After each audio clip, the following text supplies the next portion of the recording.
एका 38 वर्षाच्या महिलेने तर पराकाष्ठाच केली. एक नाही, दोन नाही, तब्बल 8 पुरुषांसोबत लग्न करून त्यांच्यासोबत संबंध बनवले.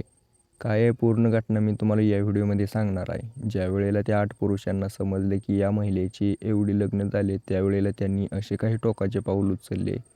ही घटना आज सोशल मीडियावरती व्हायरल झाली त्या कारणामुळे. पूर्ण घटनेचा तपशील तुम्हाला या व्हिडिओमध्ये देणार आहे. व्हिडिओ शेवटपर्यंत बघा. व्हिडिओ लाईक एकदा नक्कीच करा. तर चला नमस्कार मित्रांनो, व्हिडिओला सुरुवात करू.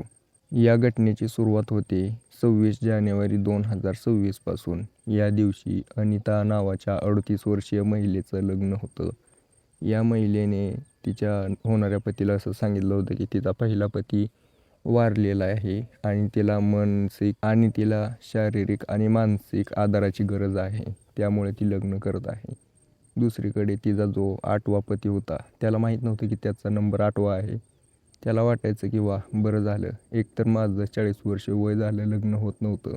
कसं तर झालंय नशिबाने, चला द्या विषय सोडून, म्हणून तो आनंदाने लग्न करू लागला. लग्न झालं. ज्यावेळेला त्यांची स्वागरात झाली, 1 दिवस गेला, 2 दिवस गेलं, 15 दिवस गेले, महिना गेला. आता जवळजवळ यांच्या लग्नाला 2 ते 3 महिने झाले होते. 3 महिने झाल्यानंतर ही जी अनिता होती, ती एक दिवशी तिच्या पतीला एक अल्बम दाखवते. त्याच्यामध्ये दाखवते की कसं तिनं 8 पुरुषांसोबत लग्न केले आणि त्यांच्यासोबत संबंध बनवलेत.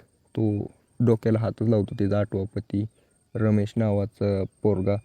तो म्हणतो की हा काय प्रकार आहे. त्यावेळेला ती पूर्ण कहाणी सांगायला लागते. म्हणते की माझं हेच काम आहे, पैसे घेऊन लग्न करणे आणि घरातून निघून जाणे.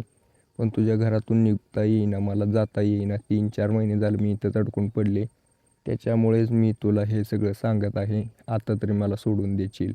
आता ज्यावेळेला हे सगळं त्या रमेशला कळतं, त्यावेळेला तो डोक्यात सटीक झालेला व्यक्ती, त्याने त्या ठिकाणी त्या महिलेला, अनिताला, त्यावेळेला त्या रमेशने अनिताला मारहाण चालू केली. मारहाण एवढी जबरदस्त होती की त्या ठिकाणी ज्यावेळेला रमेश मारहाण करत होता, त्यावेळेला त्याच्या घरचे लोक आली आणि त्याला म्हणायला लागली, तू का असं करतोय बाबा, तुझं एवढं दिवसातनं झालंय आणि तू आत्ताच असे चालू केले चाळे.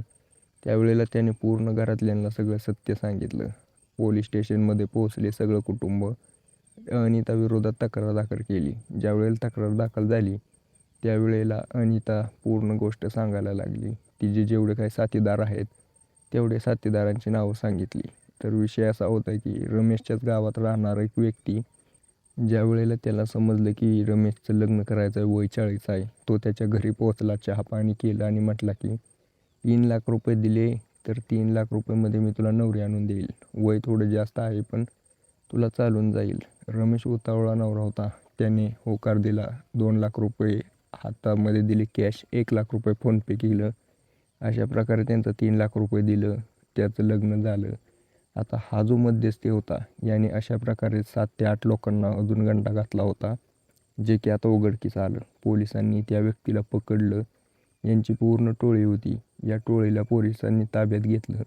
आज ही घटना सोशल मीडियावरती पूर्णपणे व्हायरल झाली. त्यावेळेला या प्रकारच्या टोळ्या प्रत्येक गावामध्ये फिरत आहेत. याच्यापासून सावध राहणं हे आपलं काम आहे. बाकी या व्हिडिओबद्दल तुम्हाला काय वाटतं मला कमेंट करून नक्कीच सांगा.